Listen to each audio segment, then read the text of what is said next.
And it's a great honor to have you with us. And it's great to know that even though umetenda wema, and some things are not seen, but at least that we have acknowledged, and we thank God even for some of the awards that you have received. But I know there's a lot more, and some things might be small.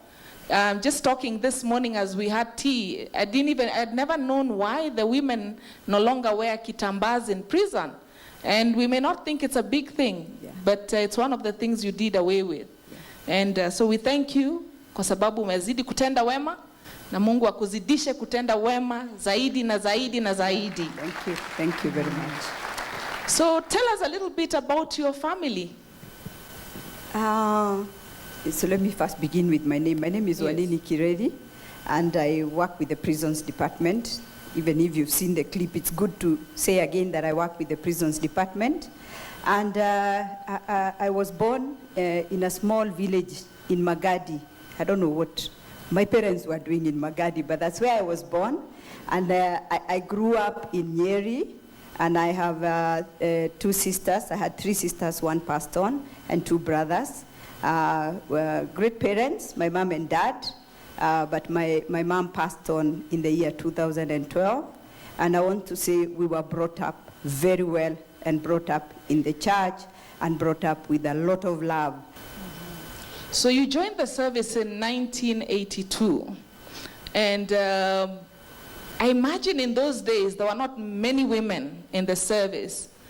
What is it that led you to join the Prisons Department? Let me say yes, there weren't many women in the service in the year 1982, because the service was also a small service. But I want to say, really, it was not me who led myself to the Prisons Department. I come from the old school. I joined in 1982. I was born in 1962. You can count my years, and you see how old I am. But you don't look it. Thank you. Thank God. Thank God. Thank God. And it's my dad who came to me one morning and said, there's this advert. There was an advert in the newspaper.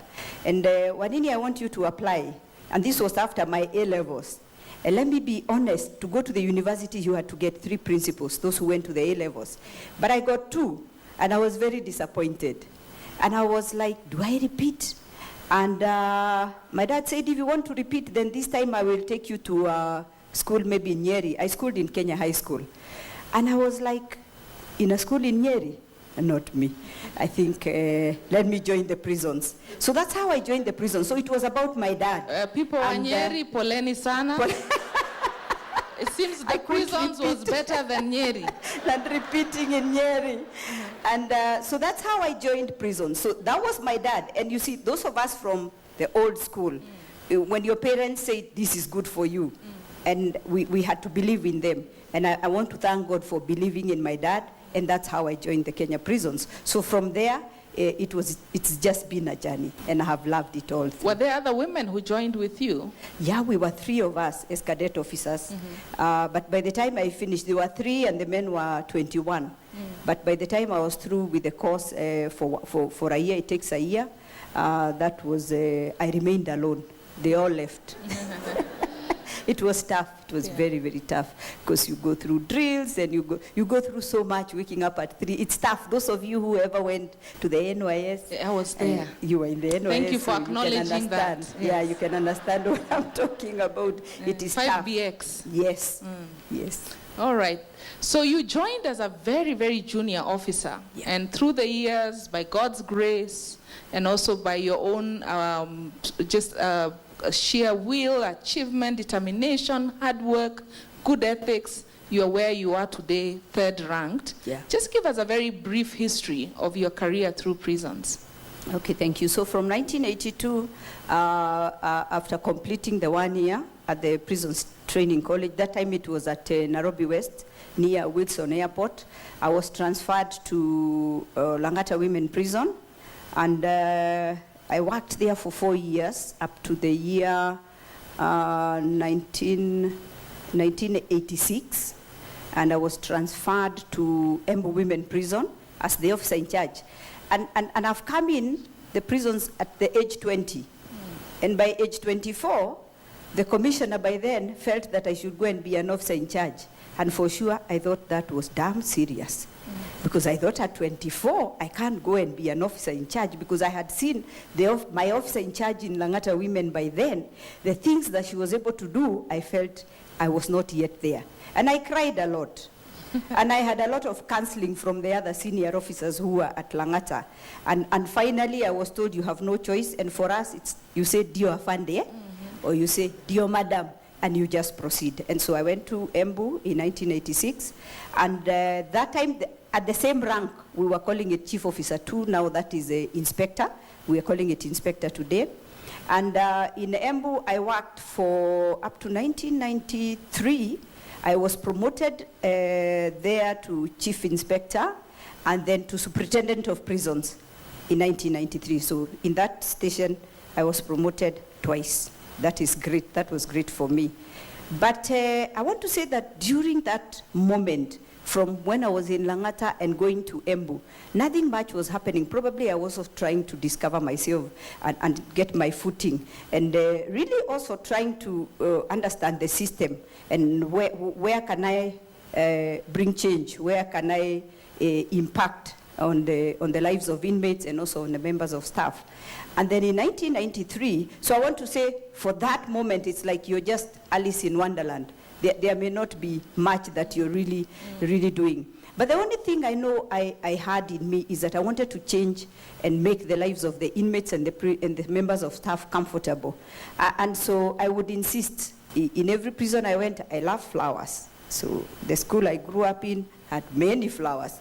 So I would also start planting flowers and cleaning up and little things, very little things that did not require much. And in 1993, then I moved to Prison Staff Training College as a lecturer or a trainer. And there I stayed for many years, because I left that institution in 1999. That is at Ruiru Prison Staff Training College. Again, for us civil servants, transfers can be frustrating. And it comes when you're just comfortable and you're like, God, do I have to go again for a transfer? I'm so happy here where I am, but we've got to obey again. And I moved from Prison Staff Training College to Nakuru Women Prison as an officer in charge. And there I didn't stay for long. Again, I stayed for like 2 years, and in the year 2001, went back to Prison Staff Training College. And it's long, the journey is very long. I'm not yet through with the transfers. And then from there, again, I moved now to Langata Women Prison, and I was promoted to Acting Assistant Commissioner of Prisons. And that is something that really motivated and changed the way I looked at things. And the commissioner by then told me, Wanini, I'm sending you to Langata Women Prison because I see you have what it takes to change the lives of those women.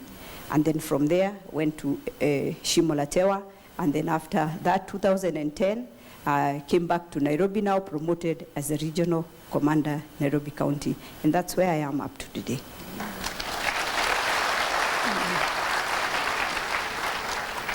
One of the things that comes out as she shares that is just a string of excellence and focus. You know, I'm sure you've had many opportunities. You could do anything you wanted. And let's talk a little bit about perceptions people have about the prisons.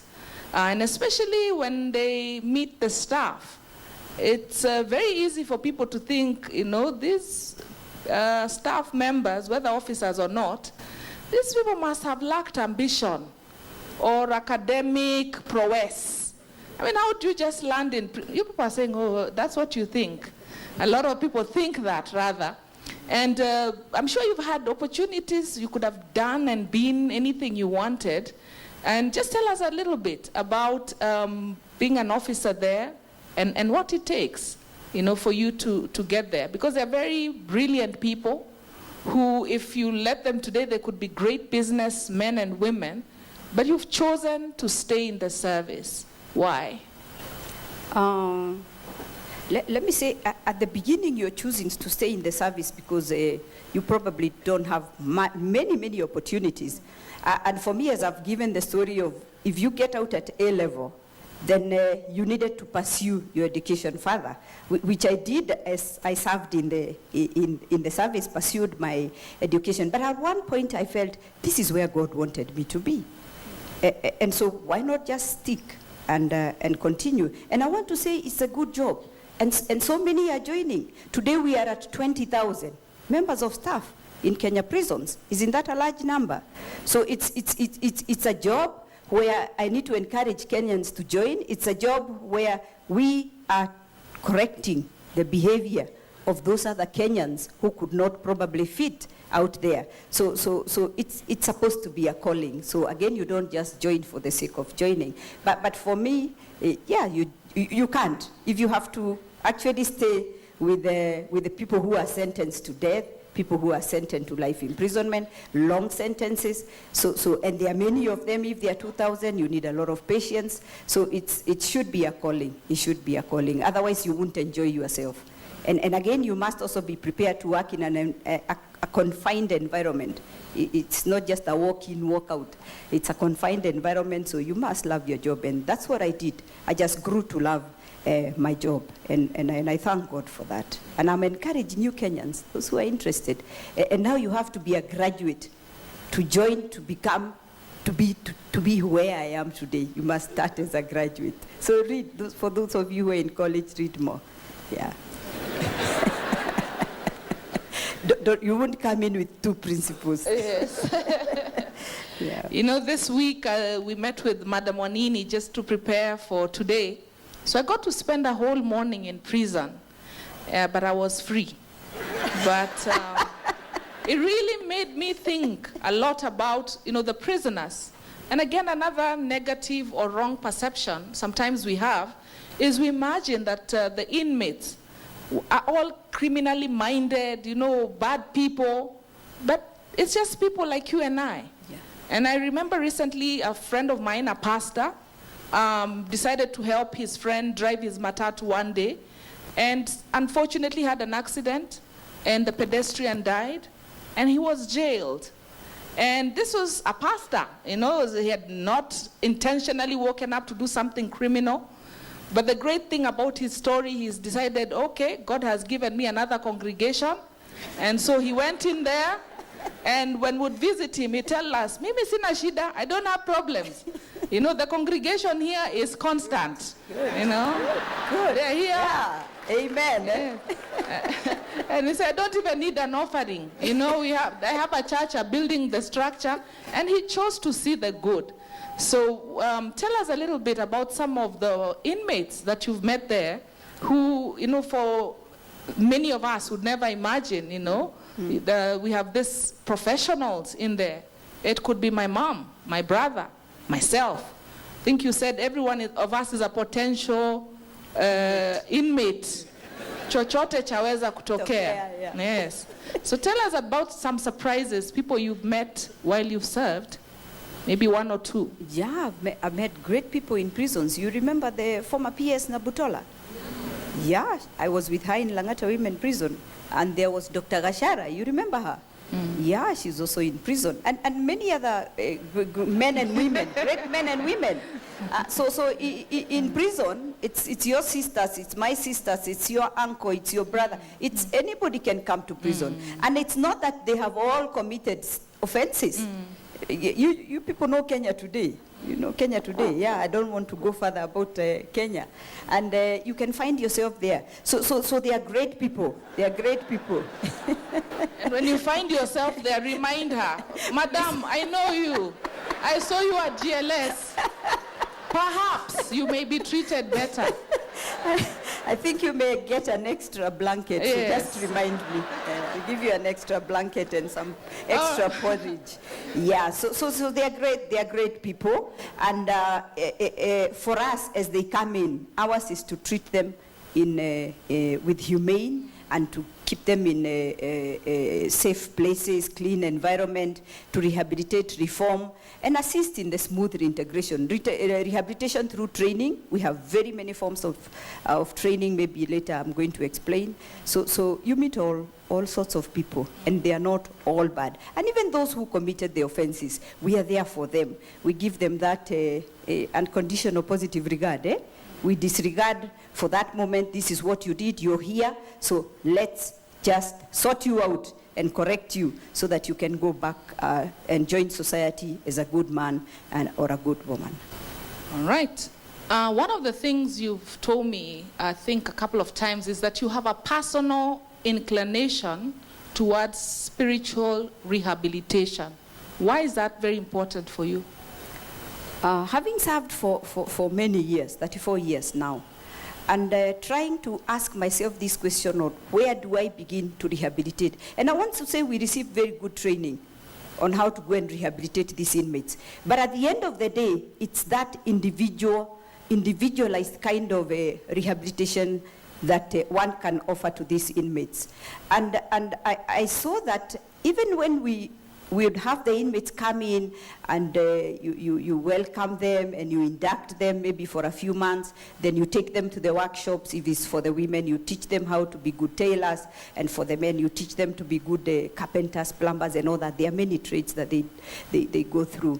That unless we first deal with them spiritually, let's get them out of the criminal behavior. Let's take them through that Bible, even if it's just Bible study, simple Bible study, and let them be aware of the crimes that they committed. If they didn't commit their crimes, let them also accept that I am prison serving a sentence and that I need not live here in denial and frustrate myself. So a spiritually rehabilitated prisoner is always very, they are very receptive to training than a prisoner who just comes in and you tell him, now I think you can make a good tailor. And probably that's not what he wanted.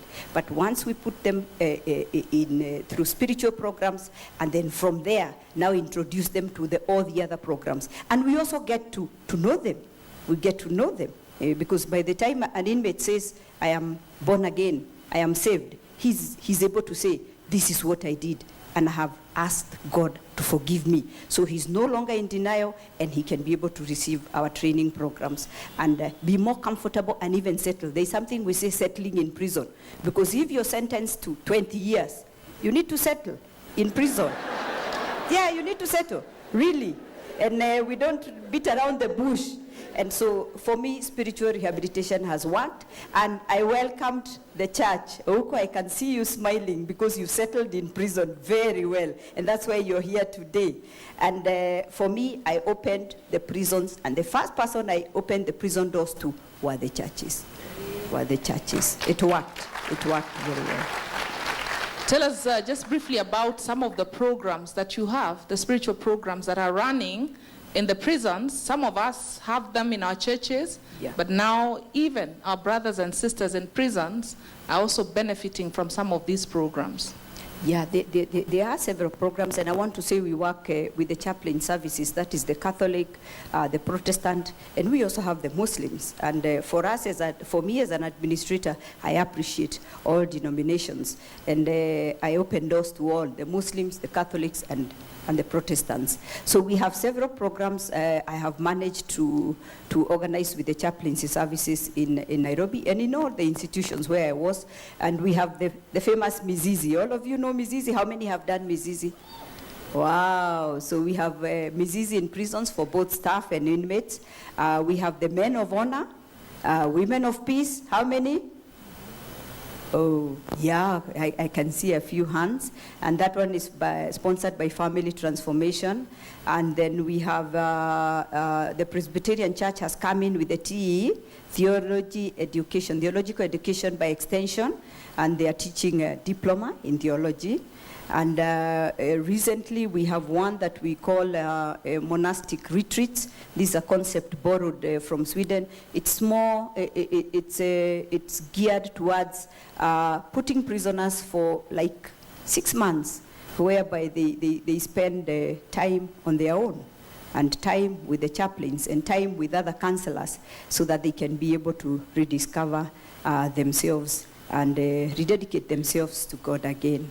So those are just a few. I know you've traveled globally and you've been able to visit prisons in other countries. And what are some of the activities, programs that you've been able to see, incorporate them as part of some of our reforms in Kenya? Okay, yeah, thank you. I think I was amongst the first officers who took a risk and allowed many Kenyans to see what was happening inside the prison. And we were closed, and very many, I want to call them evil, brutal things happened behind bars. And so by that year, 2000, the prison doors were opened. And those of you who remember Uncle Moody, he played a major role in opening the doors of the prisons. And I happened to be in that package of Uncle Moody. So I also took the advantage and I said, I think I have some potential to also change prisons in my own small way. And by then in Langata Women Prison, I got an opportunity to go to China for a conference on best practices. And many of us civil servants, we do fly out on study tours. And I've always wondered how many would go and bring back a concept, even just one concept. So I came up with one concept that I'm proud of, called remote parenting. If you're imprisoned and you leave children at home and they are below 18 years, the law did not allow them to visit you. So you had to wait until your child is 18 years and they can get an ID, then they can come and visit you. So can you imagine if you left a baby who is 3 years? If they have to come and see you in prison when they're 18, will they know you? They will not know you. So I came back from China and I took a risk and I decided I am going to bring those families who've been left out there with those children, and they were going to spend a day in prison with their mothers, and later I did the same with their fathers, that is in Shimolatewa.